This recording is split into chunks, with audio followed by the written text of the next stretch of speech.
noite, pessoal. Também quero desejar uma ótima noite àqueles que estão nos assistindo pela transmissão do YouTube. E feliz dia da Reforma Protestante. Vamos encerrar os nossos estudos justamente no dia 31 de outubro, que é a data onde comemoramos o dia em que Martinho Lutero afixou as 95 teses na capela de Wittenberg, na Alemanha.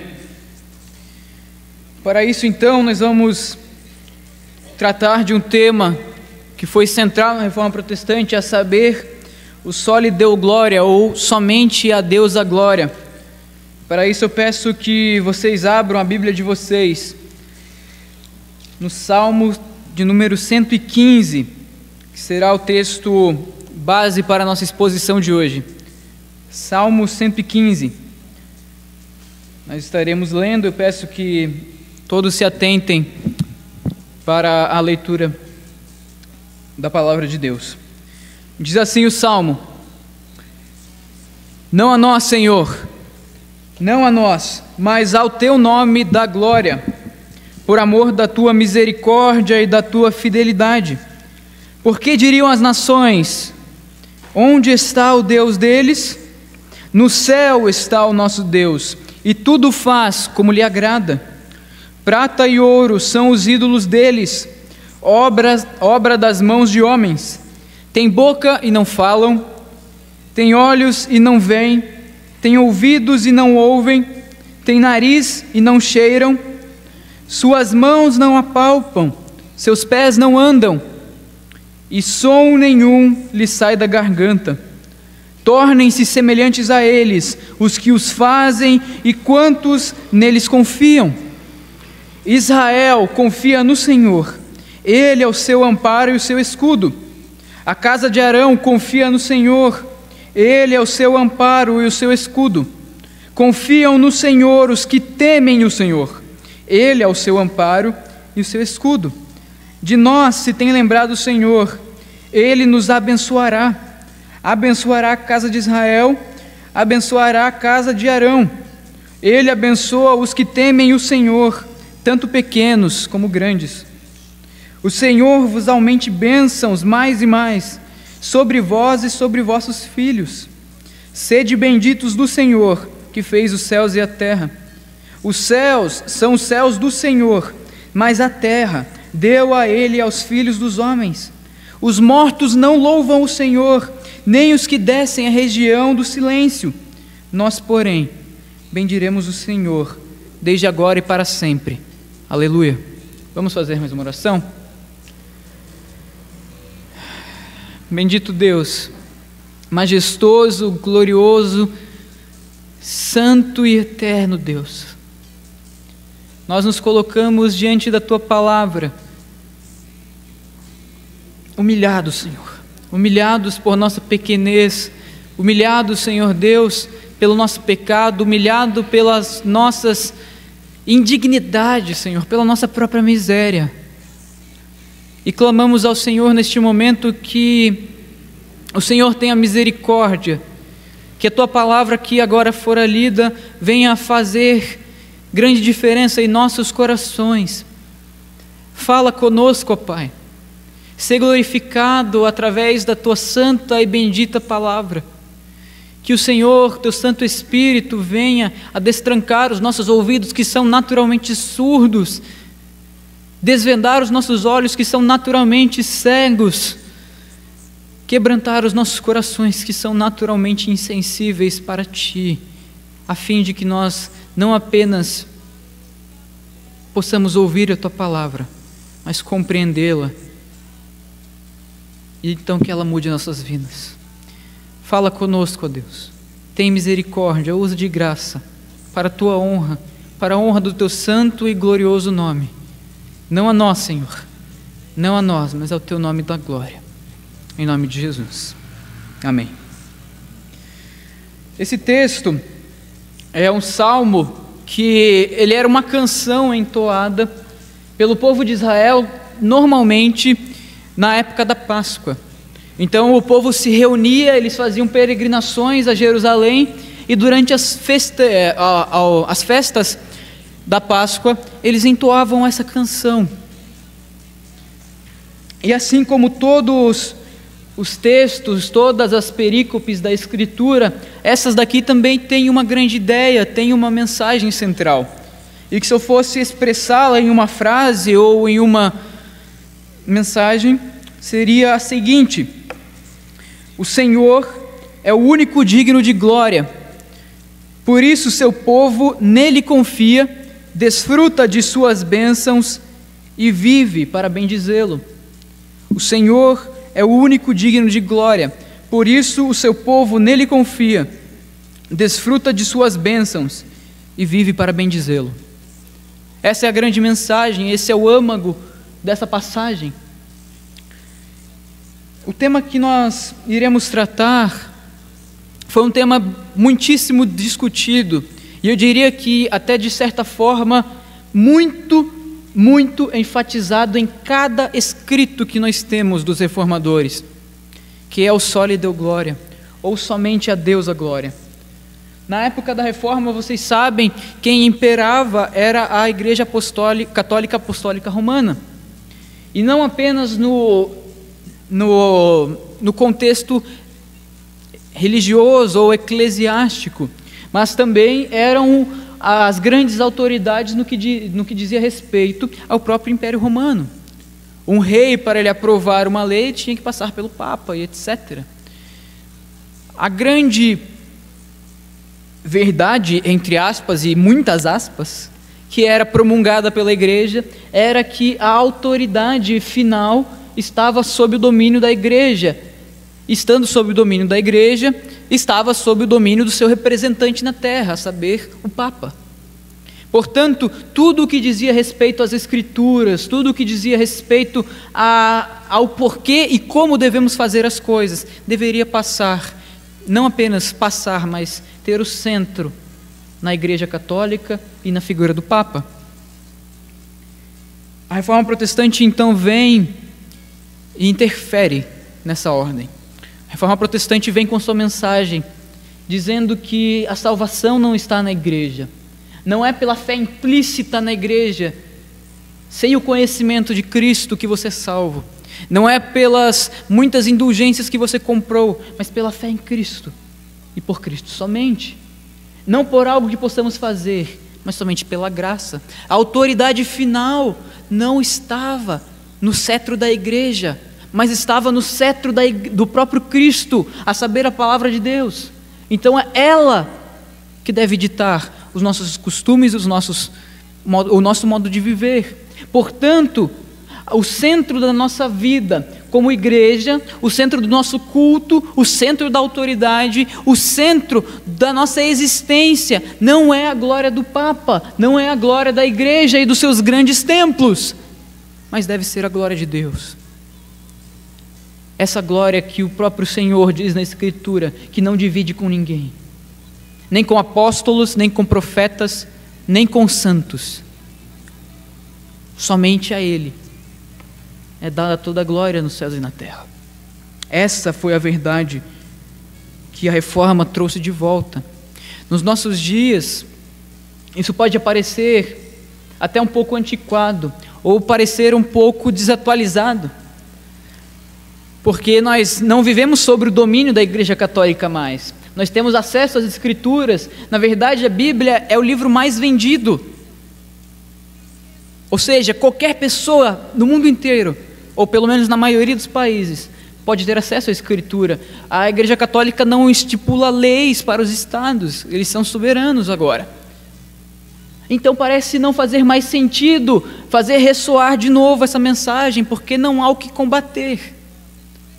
Mas a verdade é que a glória de Deus,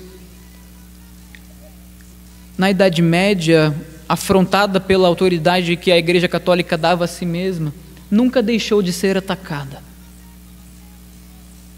E nós vamos examinar hoje o quanto esse sola, o soli Deo Gloria, ele diz respeito a quem nós somos e a como devemos viver. Para isso nós vamos então ao nosso texto. Do versículo 1 ao 8,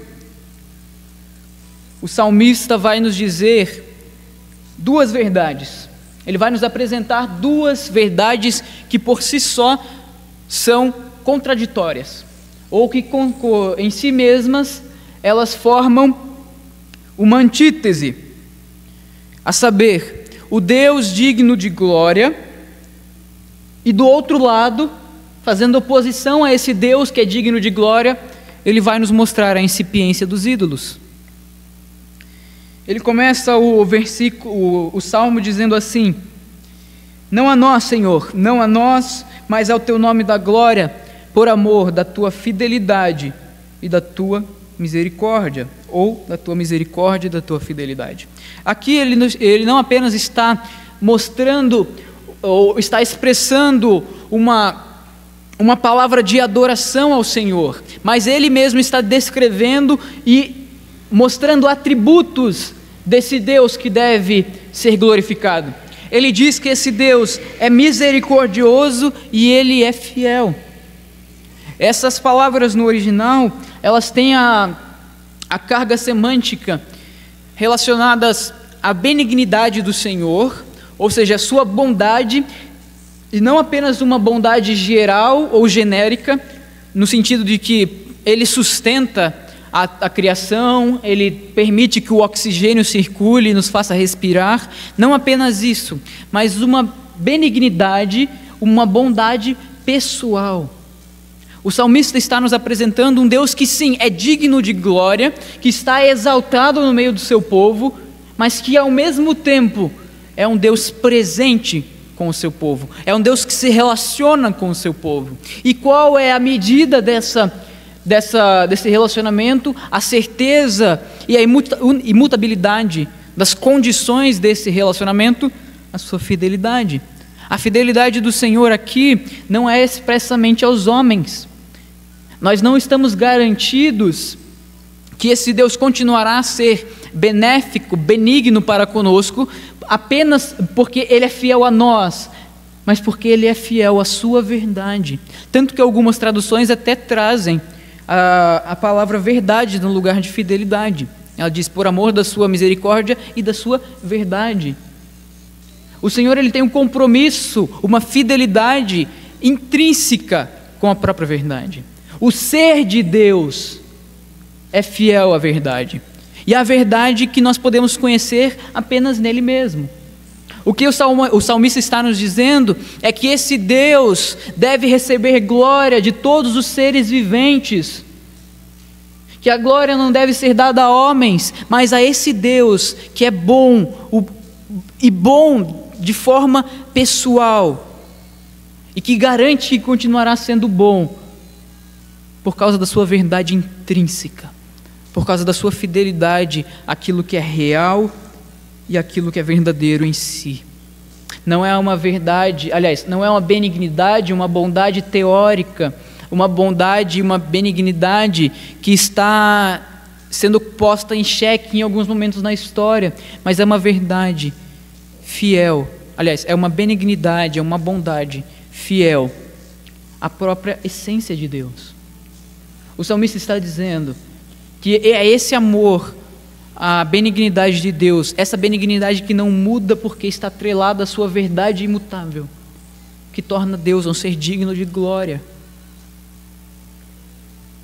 Porque Ele reconhece que na humanidade, não a nós, em nós, como seres humanos de modo geral, não existe essa benignidade incontestável, tampouco essa fidelidade à verdade. Mas em Deus, quando nós falamos da pessoa divina, não apenas isso existe, como faz parte de quem Ele é. É a esse Deus que nós devemos a glória. É esse Deus que o salmista nos convida a adorar. E em contrapartida, em paralelo com isso, ele nos mostra os deuses dos povos. No versículo 2 até o final, no 7, ele diz: por que diriam as nações, onde está o Deus deles? No céu está o nosso Deus, e tudo faz como lhe agrada. Prata e ouro são os ídolos deles, obra das mãos dos homens. Têm boca e não falam, têm olhos, mas não veem, têm ouvidos e não ouvem, têm nariz e não cheiram, suas mãos não apalpam, seus pés não andam, som nenhum lhe sai da garganta. Ele mostra, de um lado, o Deus que deve ser glorificado por amor da sua benignidade, da sua verdade, e do outro lado, os deuses fabricados por mãos humanas. Deuses esses que nada podem, nada são. As nações perguntam: onde está o seu Deus? A resposta é simples: o nosso Deus está sobre todas as coisas, Ele está nos céus, e de lá Ele rege toda a existência, como lhe apraz, como Ele tem vontade. Esse Deus bondoso e fiel à sua verdade é também um Deus soberano sobre todas as coisas. É um Deus que está acima de qualquer autoridade, sendo Ele a autoridade última do universo, sendo Ele a autoridade última das regiões celestes. É a esse Deus que o seu povo se volta em louvor. É a esse Deus que o salmista nos convida a glorificar. Por outro lado, nós temos os ídolos. Prata e ouro são os ídolos deles, obra das mãos de homens. E então ele vai começar a descrever inúmeras coisas presentes nesses homens que criam esses deuses, a saber, o olfato, a audição, a visão, o tato, a possibilidade de fazer coisas, a possibilidade de pensar coisas. Ele diz que esses ídolos forjados por mãos humanas, nem mesmo isso podem fazer. Nem mesmo o que o homem natural faz, esses ídolos têm a capacidade de fazer. Em suma, esses ídolos são seres inúteis, insípidos, que não têm nenhuma virtude em si, que não têm absolutamente nada em si mesmos. Eles não passam de invenções. Assim como o homem projeta um martelo, assim como o homem projeta uma alavanca e etc., e forja essas ferramentas, da mesma forma são os ídolos. Não é porque eles são feitos por homens que eles passam a ter atributos humanos. Eles continuam sendo o que sempre foram, materiais inanimados.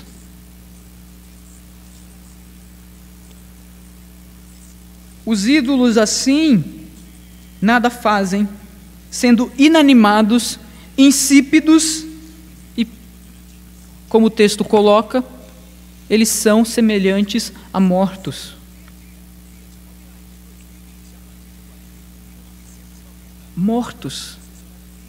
É um contraste com o Deus vivo.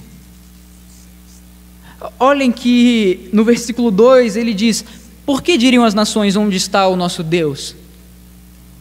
Ó Senhor, dá glória ao teu nome. Dá glória ao teu nome para que isso fique evidente.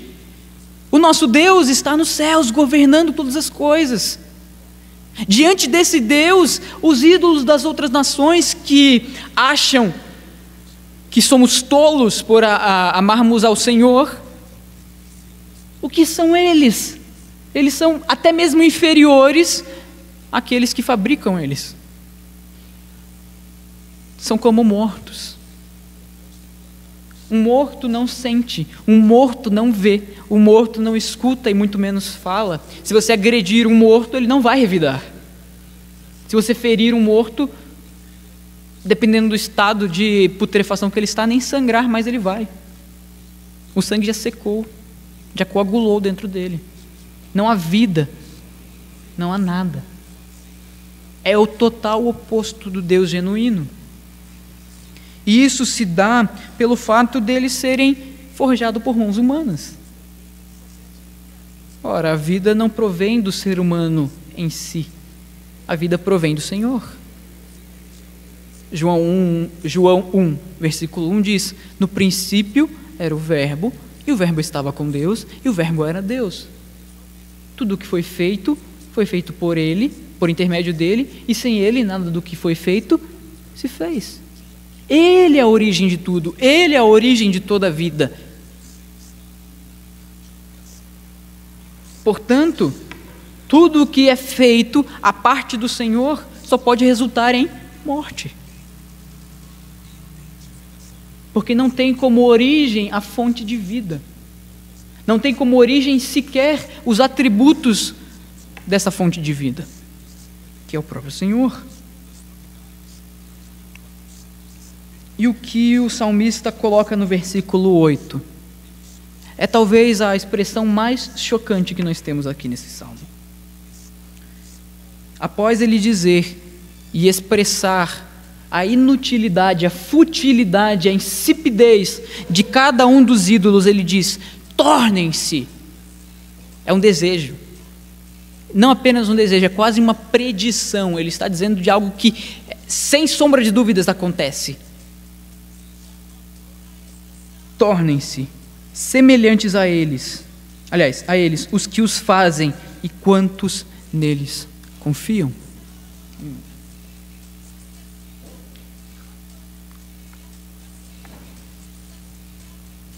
O que ele está dizendo?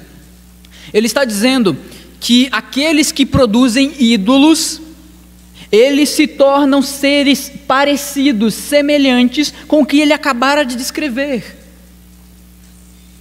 E lembrem-se, ele acabara de descrever ídolos, mas não apenas ídolos. Ele não apresenta apenas uma ficha técnica deles, mas apresenta uma ficha técnica deles diante de Deus, em comparação a Deus, contrastando com o Deus vivo. Enquanto nosso Deus é benigno, amoroso, verdadeiro e genuíno, e governa todas as coisas, os ídolos, eles não podem ser benignos porque eles não têm mãos para fazer coisas boas, eles não podem ser amorosos porque eles não sentem nada, e sequer conseguem olhar algo para sentir amor por aquilo. Eles não podem expressar o seu amor com palavras porque eles não falam, etc. Ou seja, diante do Senhor, todo aquele que fabrica ídolos está morto. Ele se coloca diante de Deus como um ser exatamente igual àquelas esculturas, morto. E uma vez mais, nós podemos perguntar: mas o que isso tem a ver conosco?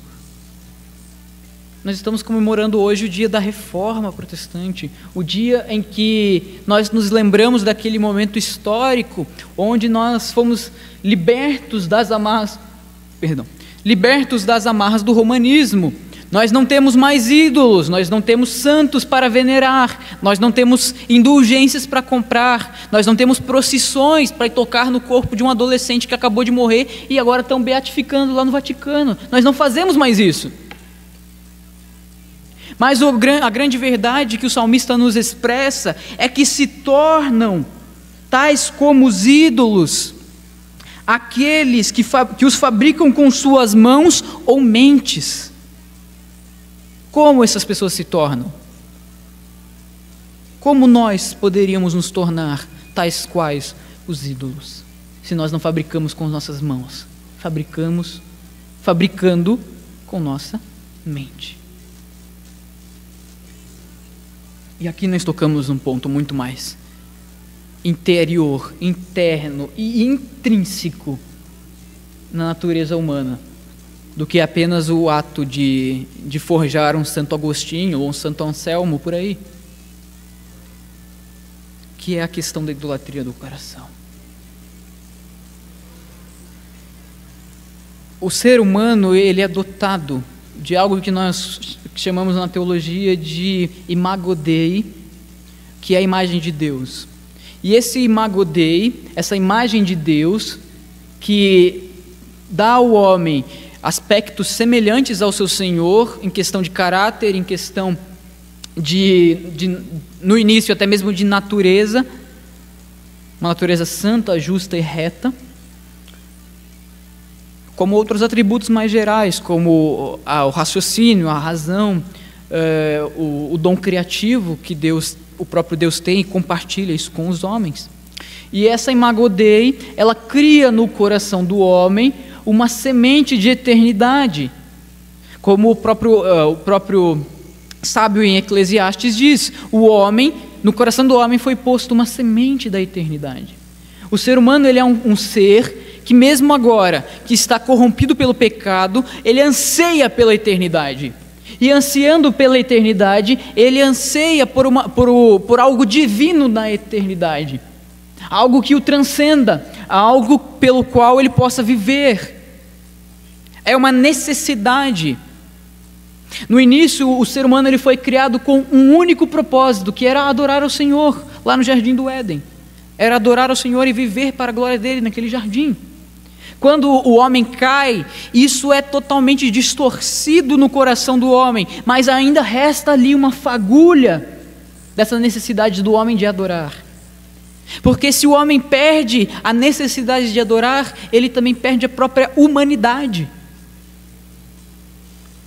Porque está intimamente ligada à alma do ser humano a necessidade da adoração.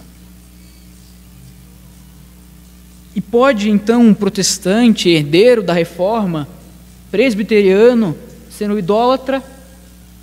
Sim, da mesma forma que um ateu ele pode ser um idólatra. Da mesma forma que um agnóstico ele pode ser um idólatra. Mas espera aí, eles nem creem que Deus existe, que os deuses existem, ou que o Deus da Bíblia existe. Como eles podem ser idólatras? Forjando deuses com a sua mente. O Salmo... Sempre recorro aos universitários nesse momento. O Salmo, completem o tracinho, diz: o tolo em seu coração diz, não há Deus. Qual? 14, obrigado. O Salmo 14, segundo Felipe, se estiver errado a culpa é dele, e de mim que não decorei o Salmo, diz que o tolo em seu coração diz não há Deus.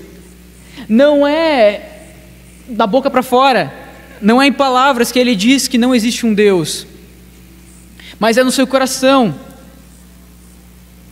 Ele nega a divindade que ele adora. O caminho contrário pode também ser feito, e é feito, na maioria das vezes, ao mesmo tempo. Na mesma medida que ele nega o Senhor das Escrituras, no seu coração, no seu íntimo, na sua natureza, ele passa então a construir outros deuses, que não são obviamente o Deus da Bíblia, o Deus que é revelado na Escritura, para assim reger a sua vida segundo a vontade deles. Israel fazia isso muitas vezes. Quantas advertências vocês veem nos profetas, principalmente nos profetas menores, tais como: vocês me adoram da boca para fora, mas o seu coração está distante de mim. Malaquias censura o povo de Israel por causa disso. Porque não é que eles pararam de cultuar a Deus, não é que eles pararam de vir no domingo na igreja, ou pararam de participar da EBD, não é isso. Mas é que o seu coração já estava distante do Senhor há muito tempo. Externamente, eles até confessavam ao Senhor, externamente eles até cantavam que a Ele deve ser a honra, a glória e louvor, mas no seu coração eles já forjaram outros deuses para si. As suas mentes já criaram outros deuses, e eles passaram a pautar a sua vida de acordo com a vontade desses deuses. E quando eu digo deuses, não precisam ser deuses como a gente vê na mitologia ou como a gente vê na idolatria apostólica romana. Um Deus é todo aquele ser que nós construímos para nos submetermos à sua vontade. A própria palavra Deus, na sua raiz, ela tem a ideia de poder, de regência. É um ser poderoso que rege alguma coisa, que controla, que direciona alguma coisa. A palavra Elohim significa isso, um ser poderoso. Toda vez que nós pautamos a nossa vida, ou que nós direcionamos o nosso pensamento, as nossas emoções e tudo o que somos para satisfazer a vontade de qualquer outra coisa, pessoa ou ideia que não seja o Deus expressamente descrito nas Escrituras, nós acabamos de criar um Deus. Nós acabamos de forjar com nossas mãos um ídolo. Nós estamos exatamente iguais, exatamente nas mesmas condições que esse povo que o salmista descreve. Tornem-se tais como eles são, aqueles que praticam e confiam neles. E um ídolo, ele pode ser literalmente qualquer coisa.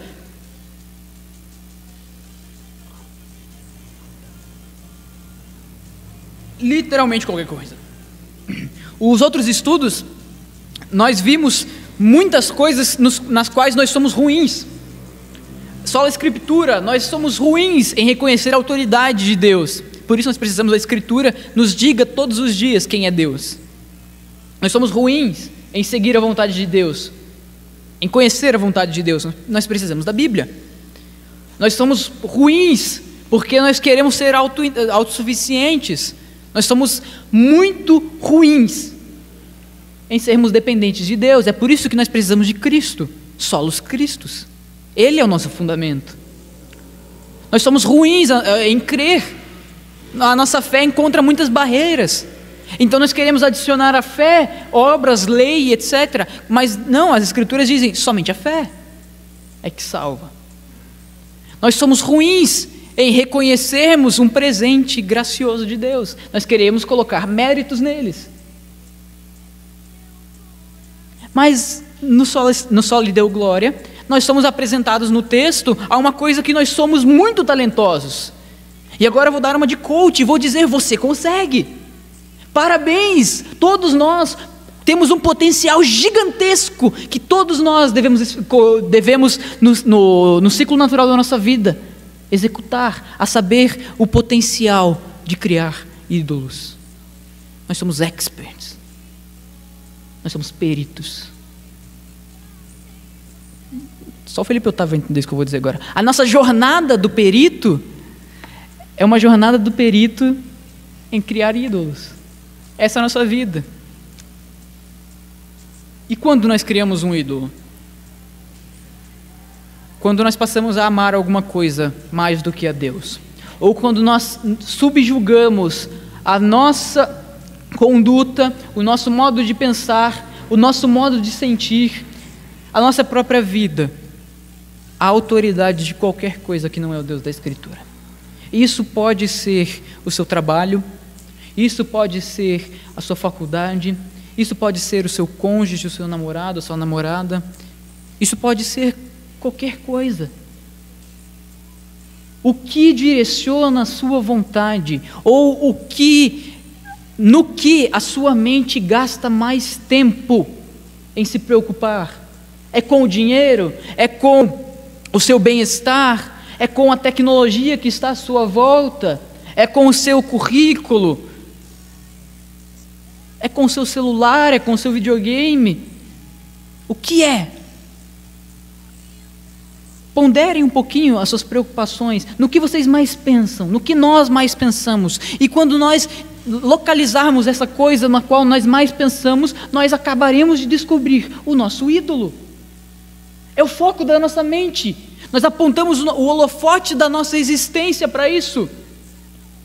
É o nosso ídolo. É por isso que ele inicia esse salmo dizendo, não a nós, Senhor, não a nós, mas ao teu nome da glória. Porque nós temos a tendência natural de darmos glória, de obedecermos, de cumprirmos a vontade de qualquer outra coisa, exceto o Senhor. Logo, Calvino estava certo ao dizer que o nosso coração é uma fábrica de ídolos. E qual que é o grande problema disso? O grande problema é que, ao estabelecermos ídolos, nós nos tornamos tais quais eles são. E alguém pode dizer assim, ora, mas você citou vários exemplos e eu não me encaixo muito em nenhum deles. Eu apenas faço o máximo possível para o meu bem, etc. E não me ligo muito para essas coisas, não. O que importa é o meu bem-estar, independente do dinheiro, independente da família, independente... Seu ídolo é você mesmo. E notem que todas as coisas que eu descrevi não são autoexcludentes. Não são autoexcludentes. O nosso coração, a nossa mente, ela pode forjar inúmeros ídolos e se dobrar diante deles durante o dia. Eu passo o dia preocupado com o dinheiro. E quando eu chego à noite em casa, eu passo o dia preocupado, o restante da noite preocupado com o esporte. Ou passo o restante da noite preocupado com a minha saúde. E assim vai. É um cartel de ídolos. E dentre todos esses, o que mais se destaca é o nosso próprio ego. É o nosso próprio coração. Não existe maior miséria, não existe maior desastre para o ser humano do que viver para si mesmo. No que nós temos pautado a nossa vida? Nós temos vivido para satisfazer a nossa vontade? Ou o argumento normalmente é esse: por que você não faz isso? Porque eu não quero. Não deveria ser argumento para um cristão. Nossa vontade é corrompida. Eu sou corrompido. Não é a minha vontade que deveria me guiar. Não é a vontade que é o meu Deus. Meu Deus está no céu e faz tudo como lhe apraz. O meu Deus não está dentro do próprio coração para fazer tudo conforme quer. Não.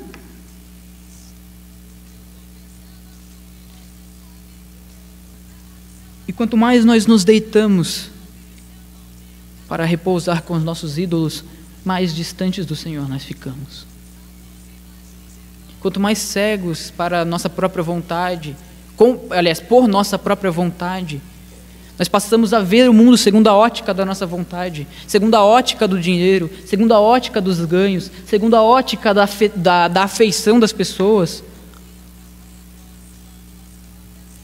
Quanto mais nós mergulhamos nisso, mais nós ficamos amortecidos para o Senhor. Porque ao seguir a própria vontade, nós nos esquecemos da vontade do Senhor.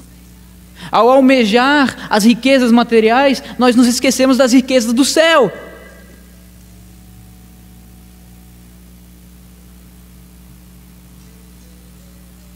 E todos os valores, e todas as verdades, e toda a benignidade e amor que o Senhor transmite no seu próprio ser, vai ficando cada vez mais distante de quem nós somos, de quem nós queremos ser, vai ficando mais distante da nossa vida.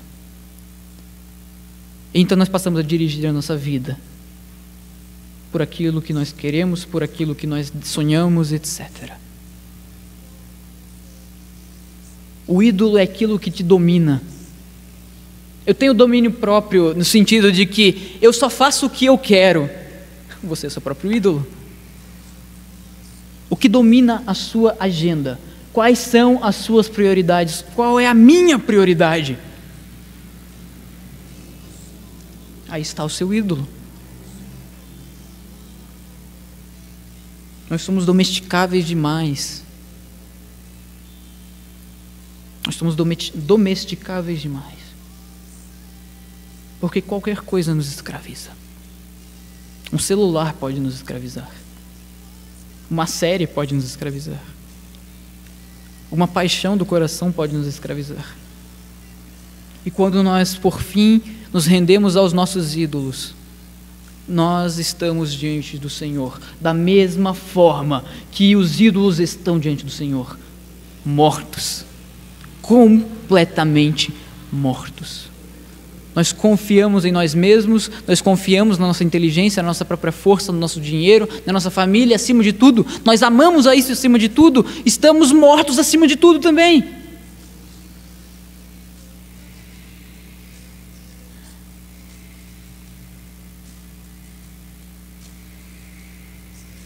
O cristão não é assim. Diferente do idólatra, que se torna como o seu ídolo, a saber, mudo para Deus, cego para Deus, surdo para Deus, insensível para Deus, inútil e por fim morto para Deus, assim como os ídolos, diferente disso é o cristão, ou diferente disso deve ser o cristão. O que os nossos olhos desejam? O quanto nós temos ouvido a palavra de Deus e desejamos ouvi-la, Uma resposta boa para isso é o quanto de tempo nós gastamos com a Bíblia durante a semana. Se nós fizermos esse autoexame, nós perceberemos que há inúmeros ídolos que disputam o coração com Deus. E o problema é que não há disputa coisa nenhuma. Quando há um ídolo disputando o coração com Deus, há muito Deus já deixou de estar no centro desse coração, já deixou de habitar esse coração. Na verdade, nunca esteve. 1% do ídolo afasta 100% de Deus, porque Deus não pode conviver com pecado.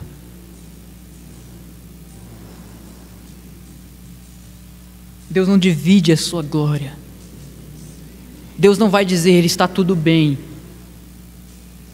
Você tudo bem, que você não pensa na minha vontade, você não age segundo a minha vontade, você não ama as minhas palavras e não se dedica a elas durante a semana, mas você vai no domingo na igreja, tudo bem. É 1/7 do seu tempo, já está bom. Não, Deus nunca vai dizer isso.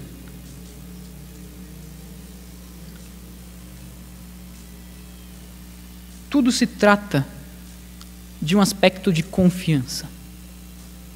Naturalmente, nós tendemos a confiar em tudo isso que eu acabei de descrever, mais do que confiamos em Deus.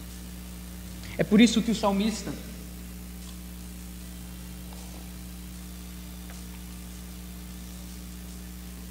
do versículo 9 ao 15, ele como se fazendo outro contraste. Se primeiro ele faz o contraste do Deus genuíno, Deus verdadeiro com os ídolos, agora ele faz o contraste dos idólatras com o povo de Deus.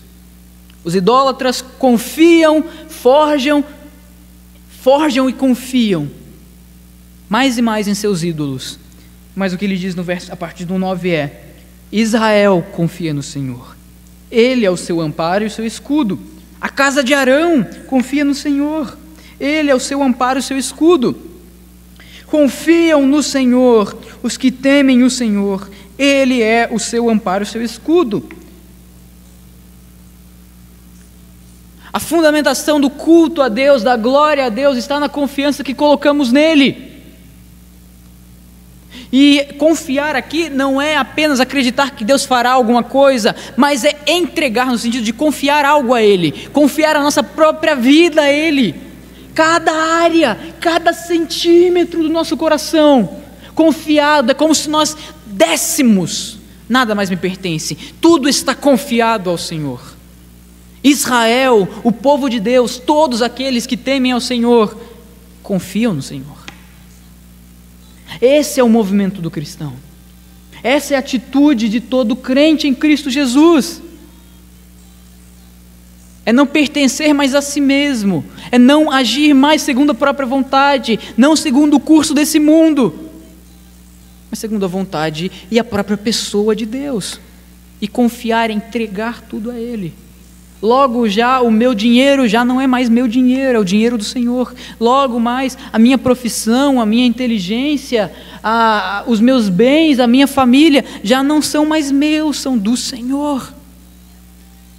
O meu pensamento, as minhas afeições. Israel confia no Senhor. O salmista aqui nos apresenta uma confiança no Senhor. E que Senhor é esse? O que Ele faz? Ele ampara, protege e abençoa. Ele nos apresenta Deus com esses 3 aspectos. E se nós resumirmos esses 3 aspectos, nós vamos perceber que, na verdade, essas 3 coisas são as coisas que nós mais buscamos na nossa vida. É o Deus que ampara, sustenta. Ora, nós vivemos à procura do nosso autossustento. Marque uma entrevista de emprego, observe as entrevistas de emprego, principalmente do primeiro emprego. Qual é normalmente o argumento? Por que você quer trabalhar aqui? Ora, eu quero ter um meio de me autossustentar. Por que você quer se casar? Porque eu quero sustentar essa carência no meu coração, por afeto, por carinho, por companhia, etc. Eu quero proteger e ser protegido. Por que você vota em tal político? Ah, porque ele prometeu que vai aumentar a proteção. Eu quero me sentir seguro.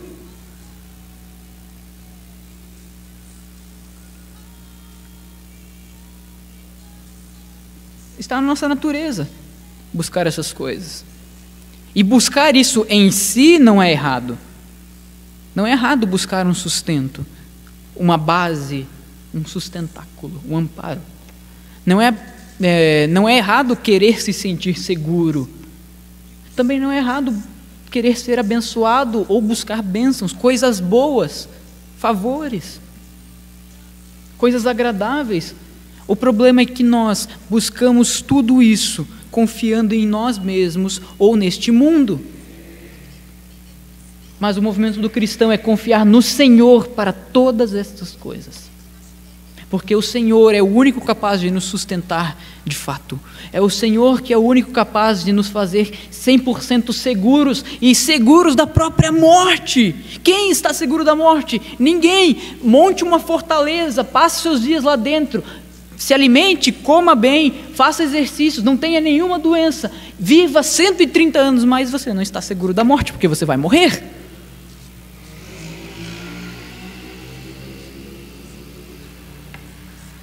Ou seja, é apenas o Senhor a fonte de todo o amparo, de todo o sustento e de toda a proteção que nós precisamos. Ora, se o Senhor tirar a mão de nós, apartar a nossa mão de nós, deixar de executar poder sobre esse universo, tudo entra em colapso e nós deixaremos de existir. Ele é o nosso amparo. Ele é a nossa proteção. Ele é a fonte de bênçãos. Portanto, a confiança do povo de Deus não pode estar nos ídolos, mas em seu Senhor. Não está, seja o que for o seu ídolo. Um outro bom critério para descobrir os ídolos do seu coração é no que você mais confia.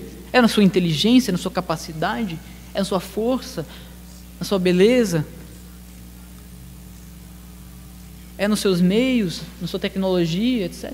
Seu dinheiro, na sua família. Onde está essa confiança última? Não deve estar em nenhuma outra coisa senão o Senhor. Porque assim como Ele é o único digno de glória, Ele também é o único digno de confiança. Tal confiança implica em uma autonegação e um viver confiado nas bênçãos de Deus. O que isso quer dizer? Quer dizer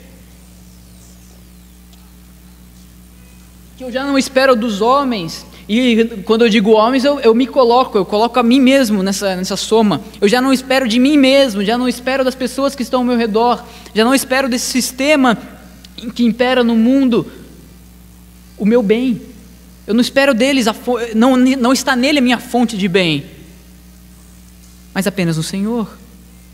E por que eu digo que isso implica em autonegação? Porque é o nosso movimento natural confiar em qualquer outra coisa senão o Senhor. Uma fábrica de ídolos.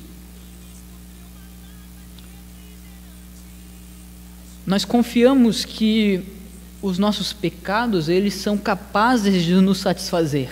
É por isso que nós pecamos e continuamos pecando. Nós confiamos nisso. Então, servir ao Senhor, confiar no Senhor, é dizer não para o desejo do meu coração, não para o meu modo de pensar, não para as minhas próprias vontades pecaminosas, e sim para a vontade de Deus.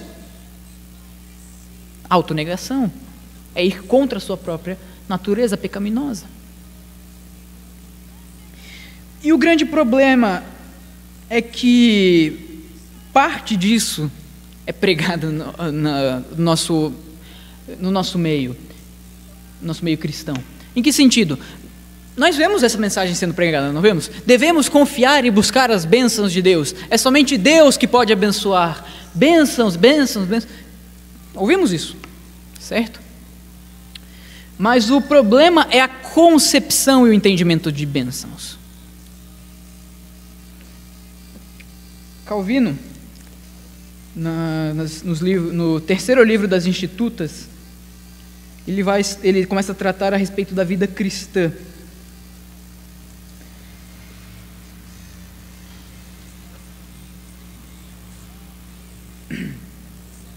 E ele trata um aspecto da autonegação ou do negar-se a si mesmo como essencial da vida cristã. E um dos pontos que ele aborda é nossa negação pessoal em relação a Deus, ou seja, negarmos a nós mesmos para vivermos para Deus, concentra-se em fazer sempre e em tudo sua vontade e buscar sua bênção. Calvino está dizendo, literalmente, que o cristão é aquele que vive buscando as bênçãos de Deus. E não foi Malafaia que disse isso, foi Calvino. Eu fiquei chocado quando li isso, confesso para vocês. Como assim viver em busca de bênçãos? Quer dizer que o Feliciano estava certo, então? Nós devemos nos aproximar de Deus confiando apenas em suas bênçãos, exigirmos dele bênçãos. Mas daí eu fui ler o capítulo. Eu vou ler um parágrafo para vocês. Diz assim: logo, aos homens piedosos, para que não se enredilhem em tais laços, esta nota deve ser-lhes mantida. Antes de tudo, não provém de outra fonte que desejem, ou esperem, ou cogitem modo de prosperar, senão pela bênção do Senhor. E por isso nela se lançam e reclinam segura e confiadamente.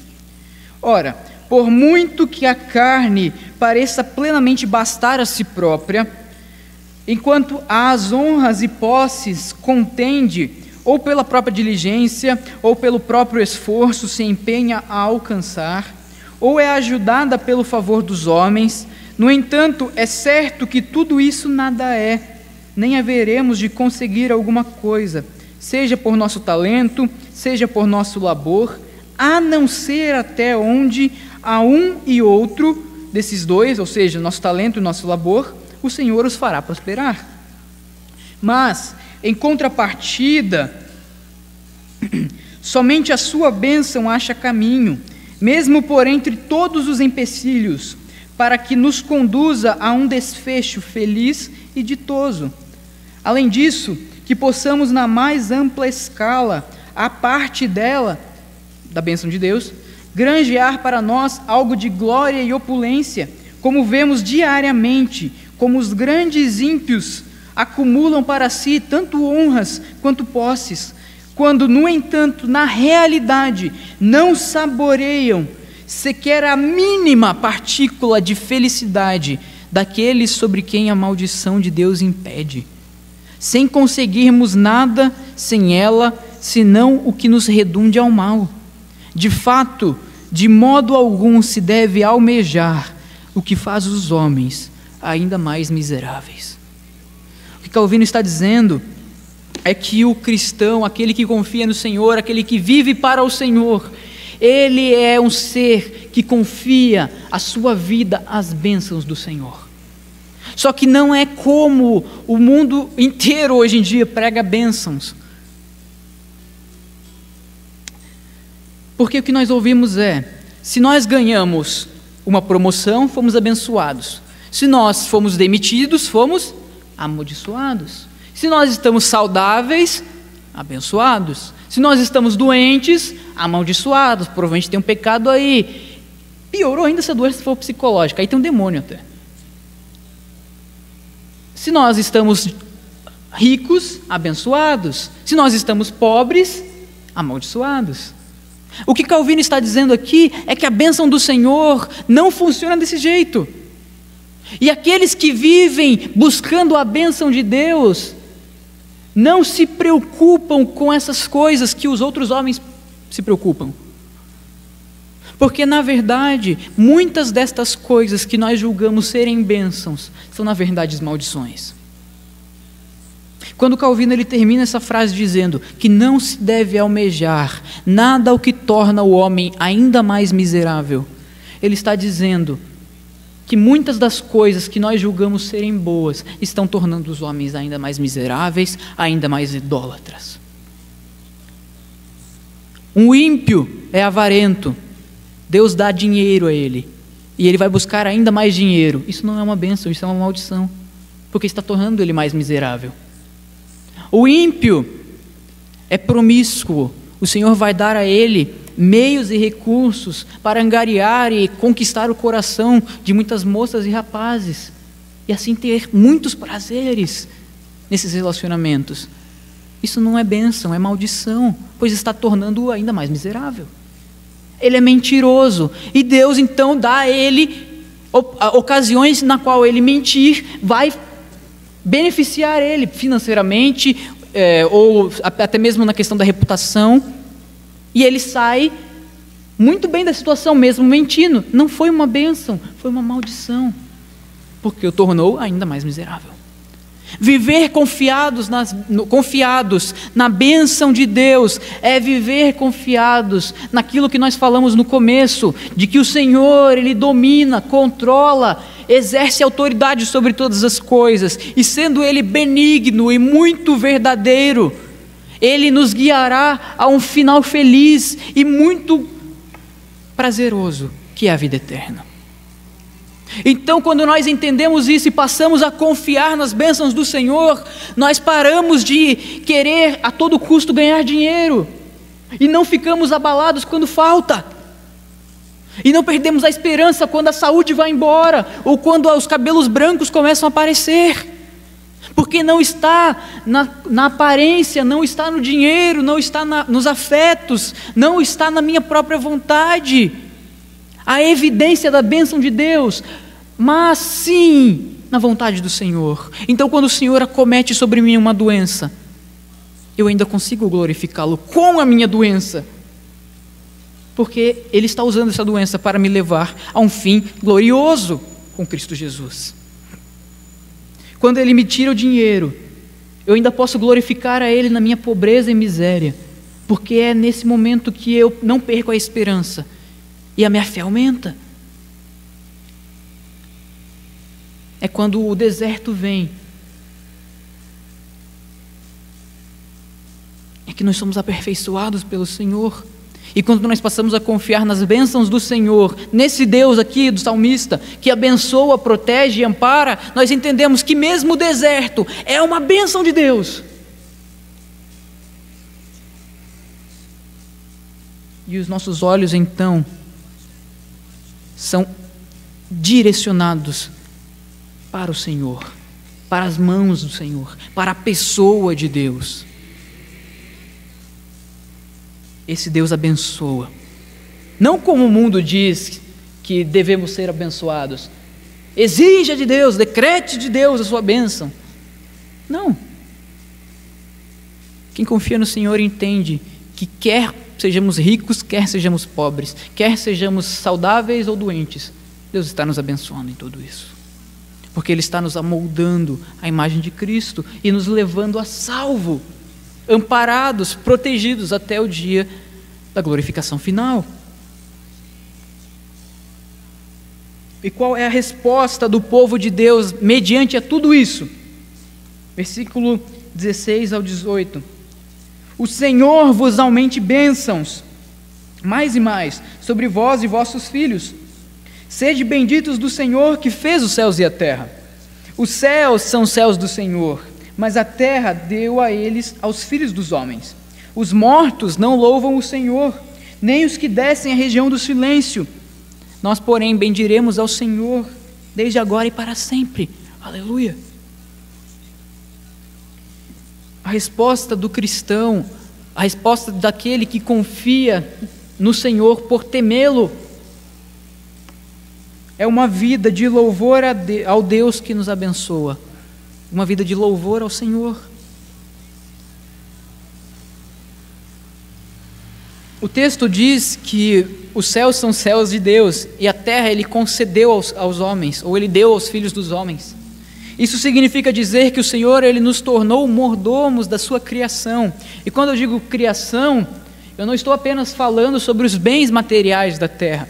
Isso também. Se nós temos alguma parcela de dinheiro, se nós temos uma casa, se nós temos móveis, etc., um carro, enfim, é o Senhor que nos deu. Isso é dádiva dele. Mas também no sentido de talentos naturais, no sentido de dotes intelectuais, emocionais e até mesmo experimentais. tudo isso é dado por Deus para quê? Para que nós desfrutemos disso, de todas as bênçãos que o Senhor nos dá. Independentes de quais sejam e de que esferas das nossas vidas elas estejam. E como nós devemos desfrutar disso? Bendizendo, louvando e exaltando ao Senhor em cada um desses aspectos. Significa dizer que quando o Senhor Ele nos confere um trabalho, nós devemos glorificar a Deus, bendizer ao Senhor nesse trabalho. Quando o Senhor Ele nos dá inteligência, quando o Senhor nos dá a oportunidade de estudarmos algo, nós devemos fazer isso, nos empenharmos nisso, para a glória de Deus, para o louvor de sua glória. Se Ele nos permite exercer algum dom criativo, algum dom na área da arte, seja música, seja fotografia, seja quadros, devemos fazer para bendizer ao Senhor, usufruindo disso para a glória do próprio Deus que nos concede, porque Ele nos deu isso, porque vem de suas mãos. Diferente dos idólatras, que têm como destino a morte eterna, nós devemos bendizer ao Senhor com uma vida de louvor constante a Ele. Os ímpios, os idólatras que o texto descreve, eles fazem ídolos para si, porque eles acreditam que o fim principal da sua vida são os ídolos. E quando nós fazemos ídolos, é porque nós acreditamos nessa mesma mentira. Nós acreditamos que o fim principal da nossa vida é o trabalho, é ganhar dinheiro, é deixar um patrimônio. Nós acreditamos que o fim principal da nossa vida é nos formarmos naquela faculdade, executarmos aquela profissão. O fim principal da nossa vida é a família, e nós devemos dedicar tudo o que nós temos e tudo o que nós somos a ela. Ou seja, nós trocamos as causas secundárias e colocamos elas como causas últimas da nossa existência. Isso é idolatria. É por isso que um idólatra idolatra. Porque ele acredita que aquele ídolo, aquele gesso, aquele pedaço de barro que está na frente dele é o fim último da sua existência. É o fim último do seu amor. Então ele deve depositar o seu amor ali. É o fim último da sua confiança, da sua alegria. O dinheiro e todas as coisas, a saúde, a família, os nossos dotes, a nossa criatividade, são bênçãos do Senhor, mas eles não são os fins últimos. Não é neles que deve estar o nosso coração, não é neles que deve estar a nossa alegria, de tal forma que se isso for tirado de nós, nós nos tornaremos pessoas tristes. Não, isso são ferramentas para o nosso fim último. E eu quero concluir com essa ideia.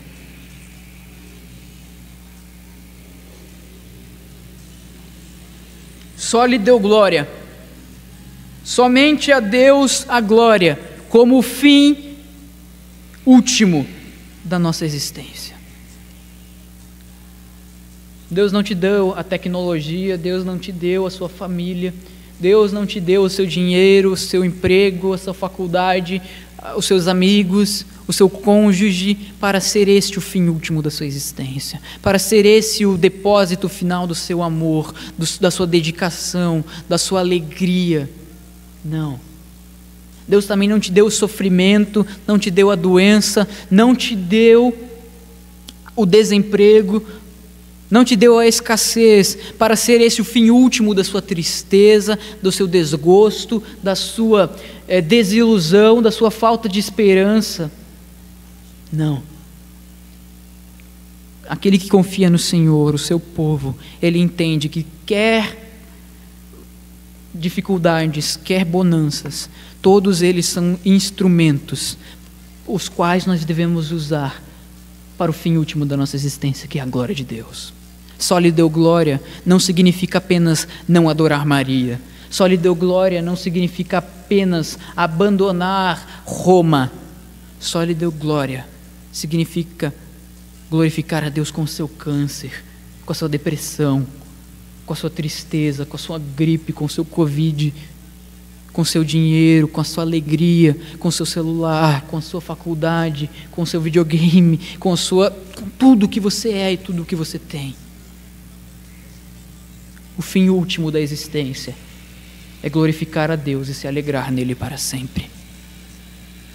Só lhe deu glória, que a nossa vida, que a nossa existência como um todo possa redundar para a glória de Deus. E se de alguma maneira o nosso coração está tomado por ídolos, que esse princípio que a Escritura nos apresenta seja o norte da nossa existência, a glória de Deus. O que nos impede hoje de glorificarmos a Deus e nos alegrarmos nele? Aí está o seu ídolo. Quebre-o, reduza a pó, para que Deus reine soberano em cada aspecto da sua vida, seja na escola, seja na família, seja na dor ou na alegria, até mesmo na morte. Somente assim, confiando nas bênçãos do Senhor, nós poderemos viver esse princípio. Só lhe deu glória. Amém. Vamos orar e vamos encerrar. Eterno Deus, santo, santo, santo, santo é o teu nome. Nós nos colocamos diante de ti, tementes, ó Deus, tementes, pois sabemos que somos insuficientes para tudo o que nos foi exigido essa noite. Nosso coração é naturalmente idólatra, nossa mente naturalmente cria mais e mais ídolos. Nós preferimos satisfazer as nossas vontades, os nossos caprichos, do que a sua vontade. Nós preferimos conhecer, amar esse mundo, mais do que conhecer e amar a Jesus Cristo, o autor e consumador da nossa fé e salvação. Ó Senhor, examina o nosso coração, ilumina o nosso coração, para que fique evidente diante dos nossos olhos os nossos ídolos, e então quebre-os, ó Deus, e assuma o lugar que é teu, o trono da nossa existência.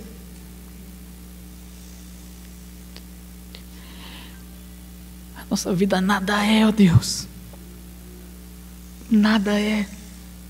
Diante da sua glória, da sua majestade, nós não temos nada para oferecer. Mas não por nós, não por quem nós somos em nós mesmos, mas por amor à tua misericórdia e à tua fidelidade. Quebra os nossos ídolos, faz-nos sensíveis ao Senhor, destranca os nossos ouvidos surdos para que ouçamos a tua voz, desvenda os nossos olhos cegos para que nós vejamos e nos prostremos diante da tua glória. Faz os nossos pés, as nossas mãos úteis para o Senhor, que as obras das nossas mãos, das nossas mentes, das nossas vozes, do nosso coração, não sejam ídolos, mas sejam coisas que redundem para a honra, a glória do Senhor. Dá-nos fé para que vivamos somente pela fé. Abunda, superabunda a tua graça em nós, para que nós desfrutemos somente da graça. Dá-nos mais conhecimento de Cristo, para que somente Cristo seja o nosso sustentáculo, a nossa pedra angular. Aumenta o nosso amor, a nossa dedicação, a nossa compreensão pelas Escrituras, para que vivamos sob a autoridade somente da Escritura. E assim a nossa vida seja transformada em uma vida que reflita somente a glória do Senhor. Em nome de Jesus. Amém.